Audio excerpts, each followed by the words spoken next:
కేవలం ఒక వైఎస్ఆర్సీపీ నాయకుడుగానో జగన్మోహన్ రెడ్డి గారి అభిమానిగానో కాదు, ఆంధ్ర రాష్ట్ర పౌరుడుగా, ఉమ్మడి గుంటూరు జిల్లా బిడ్డగా ఈ రోజున ఆంధ్ర రాష్ట్ర ప్రజలకి విజ్ఞప్తి చేయడానికి, కొన్ని నిజాలు తెలియజేయడానికి ఈ పత్రికా సమావేశం ఏర్పాటు చేశాం. నిన్న జగన్మోహన్ రెడ్డి గారు స్పష్టంగా ఏదైతే ఆంధ్ర రాష్ట్ర ప్రజల భవిష్యత్తు కొరకు, రాబోయే తరాలు హర్షించే విధంగా మ్యావ్ గన్ అనే ప్రతిపాదన ఆంధ్ర రాష్ట్ర ప్రజలకి, ఈ ప్రభుత్వానికి సూచించటం జరిగింది. అందరికీ తెలిసిన విషయమే, నిర్దాక్షిణంగా ఆంధ్ర తెలంగాణ విడిపోయినప్పుడు ఈ ప్రాంతానికి మరి వచ్చేసినప్పుడు అందరు నాయకులు కానీ మన రాష్ట్రం వేరైపోయినప్పుడు రాజధాని సెంటర్లో ఉండాలని అనేక ప్రతిపాదనలు రావటం, ఆ తర్వాత ఎలా అమరావతి తీసుకొచ్చాడు చంద్రబాబు నాయుడు గారు, ఎలా ముందు వేరే చోట్ల రాజధాని అని చెప్పి నూజువీడని, వేరే చోటని, ఇంకో చోటని, చివరికి అక్కడ తన మరి ఫాలోవర్స్ అనుకోండి, ఆయన వ్యాపార భాగస్వాముల చేత ముందే భూములు కొనిపించుకోవటం, ఆ భూములు పెంచడానికి ఎందుకు అక్కడ రాజధాని ఏర్పాటు చేశాడో అందరికీ తెలిసిన విషయమే. ఈ రోజున జగన్మోహన్ రెడ్డి గారు భావి తరాలకు ఉపయోగపడేటట్టు మచిలీపట్నం, విజయవాడ, గుంటూరు కలుపుతూ ఒక గ్రోత్ కారిడోర్ ఉండాలి.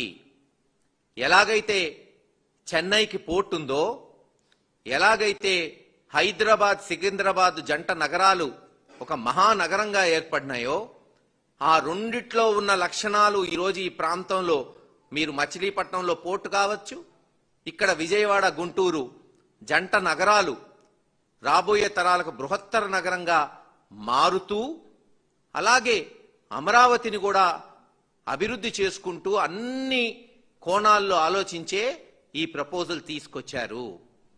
ఈ రోజున మేము చంద్రబాబు నాయుడు గారిని, ఈ కూటమి ప్రభుత్వాన్ని విజ్ఞప్తి చేస్తున్నాం.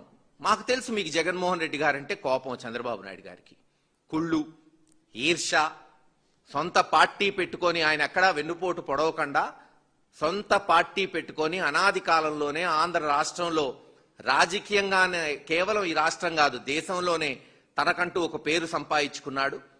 ఈ రోజున ఎవరు ఒప్పుకున్నా ఒప్పుకోపోయినా తెలుగుదేశం నాయకులు ఒక బలమైన శక్తిగా ఈ ప్రాంతంలో, ఈ రాష్ట్రంలో, ఈ దేశంలో ఎదిగాడు.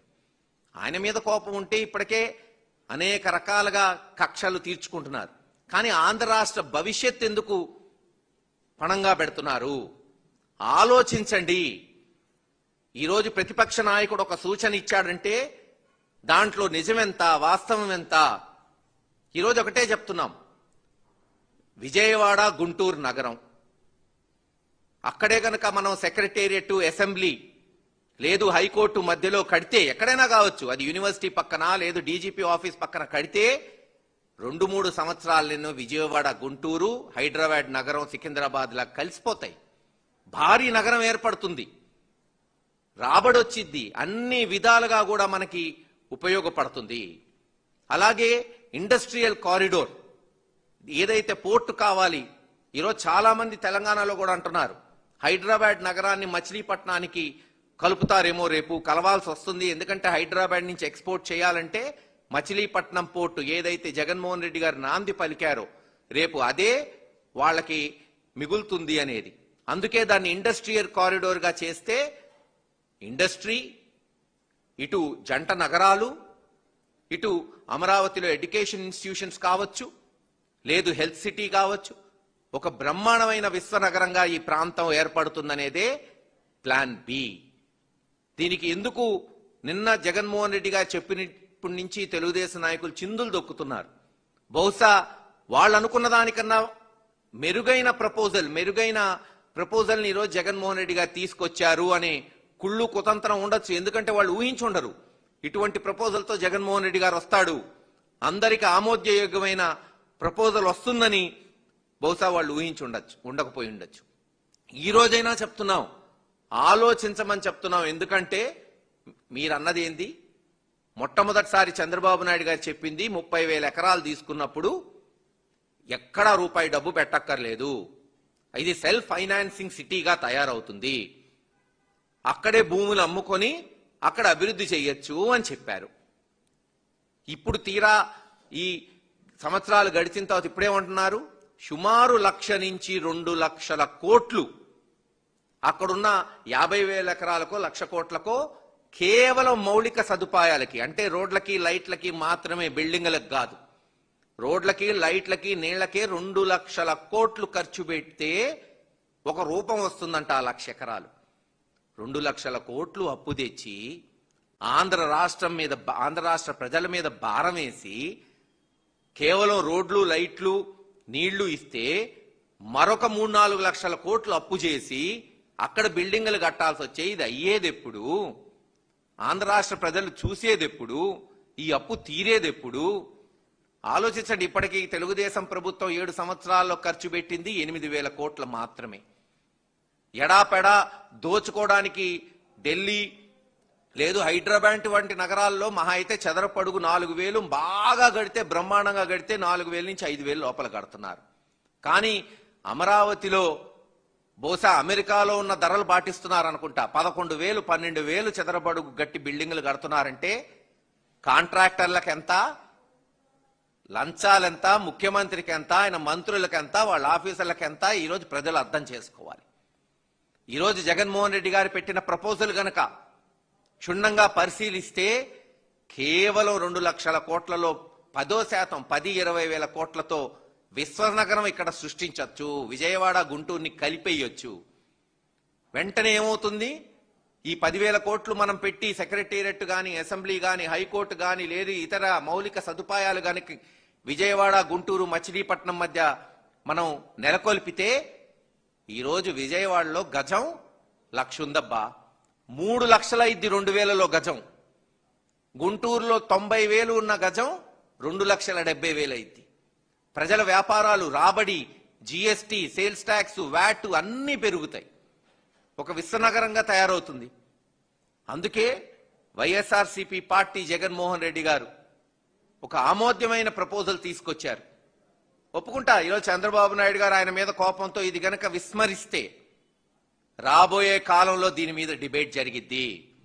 ఎందుకు ఇన్ని లక్షల కోట్లు అమరావతిలో గంగపాలు పోసింది ఈ కూటమి ప్రభుత్వాన్ని త్వరలో ప్రశ్నించే రోజు వస్తుంది. ప్రజలు అడుగుతారు, ప్రతి మనిషి మీద అప్పు చేసి నువ్వు తీసుకెళ్లి కేవలం అమరావతిలో చంద్రబాబు నాయుడు గారికి 5,000, 10,000 ఎకరాలు ఉన్నాయి కాబట్టి ప్రజల డబ్బు ఆడ ఖర్చు పెట్టి ఆయనకున్న ఎకరం ఏదైతే 10 లక్షలకో 20 లక్షలకో ఉన్నది ఈరోజు 5 కోట్లకో 10 కోట్లకో 15 కోట్లకో పెంచుకోవడానికి ప్రజల డబ్బు వాడాడనే సత్యం ఈరోజు కాకపోతే 2 సంవత్సరాల్లోనో 5 సంవత్సరాల్లోనో ఖచ్చితంగా ఇది చర్చకు వచ్చింది. ఇది సత్యం, ఎవడు ఆపలేడు, దాచలేడు.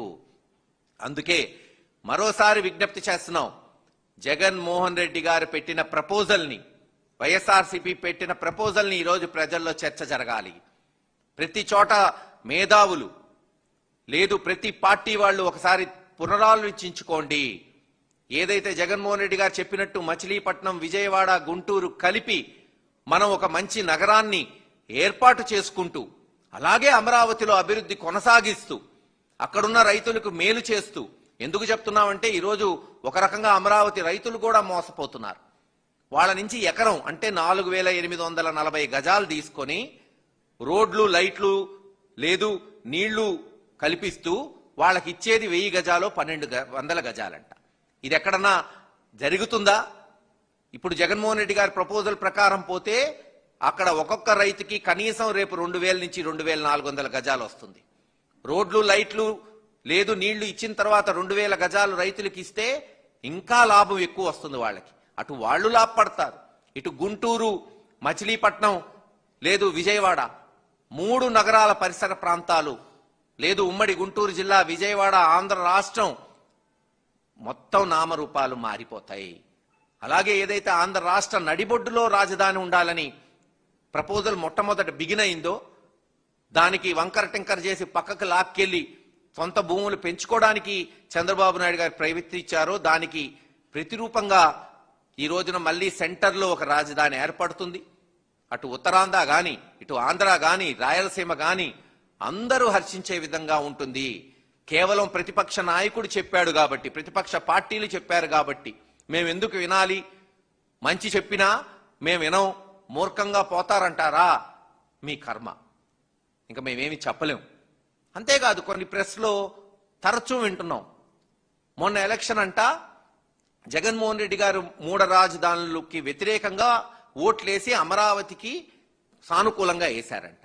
మొన్న ఎలక్షన్ అనేక కోణాల్లో జరిగింది. కేవలం రాజధాని మీద కాదు చర్చ జరిగింది. చంద్రబాబు నాయుడు గారు ఇచ్చిన అబద్ధ వాగ్దానాలు ప్రజలు నమ్మారు కాబట్టి తెలుగుదేశం గెలిచింది. నేను ఒకటే ప్రశ్నిస్తున్నా ఈరోజు తెలుగుదేశం నాయకులకి, మీరు అమరావతి రాజధాని మీద చర్చ జరిగింది అంటున్నారే, మరి 2019లో మీరు అమరావతి అన్నప్పుడే కదా ఎలక్షన్కు పోయింది. మరి 2009లో మీకు 23 సీట్లే కదా వచ్చింది. అంటే అమరావతికి వ్యతిరేకంగా ఆ రోజు ప్రజలు ఓట్లేశారా? అంటే మీరు ఓడిపోయినప్పుడేమో వ్యతిరేకంగా అయినట్టా? ఏదో ఒక స్టాండు తీసుకోండి. అవకాశం వచ్చిందని అటు ఇటు ఊగిసలాడితే ఈరోజు కాకపోతే రేపు జవాబు చెప్పాల్సి వస్తుంది. ఏది ఏమైనా మరోసారి వైఎస్ఆర్సీపీ పార్టీ నుంచి మేము డిమాండ్ చేసేది ఒక్కటే, జగన్మోహన్ రెడ్డి గారు పెట్టిన ప్రపోజల్ మీద క్షేత్రస్థాయి గ్రామం నుంచి ప్రతి ఆంధ్రుడు చర్చ జరగాలి. దీనికి అన్ని టీవీ ఛానల్స్, పత్రికలు, లేదు ప్రజా సంఘాలు భాగస్వాములు అవ్వాలి. ఏది ఈ ఆంధ్ర రాష్ట్ర ప్రజలకి మంచి? 2 లక్షల కోట్లు అప్పు చేసి కేవలం అమరావతిని అభివృద్ధి చేయటమేనా? లేదు ఒక 20-30 వేల కోట్లతో విజయవాడ, గుంటూరు, మచిలీపట్నాన్ని అభివృద్ధి చేసుకుంటూ అమరావతి కూడా అభివృద్ధి చేయటమా అనేది ఈరోజు ఈ ప్రజలు చర్చిస్తారు. తప్పకుండా నిజాలు బయటకు వస్తాయి. జగన్మోహన్ రెడ్డి గారు పెట్టిన ప్రపోజలే రేపు దశ దిశ మార్చబోతుందని తెలియజేసుకుంటూ సెలవు తీసుకుంటున్నాను.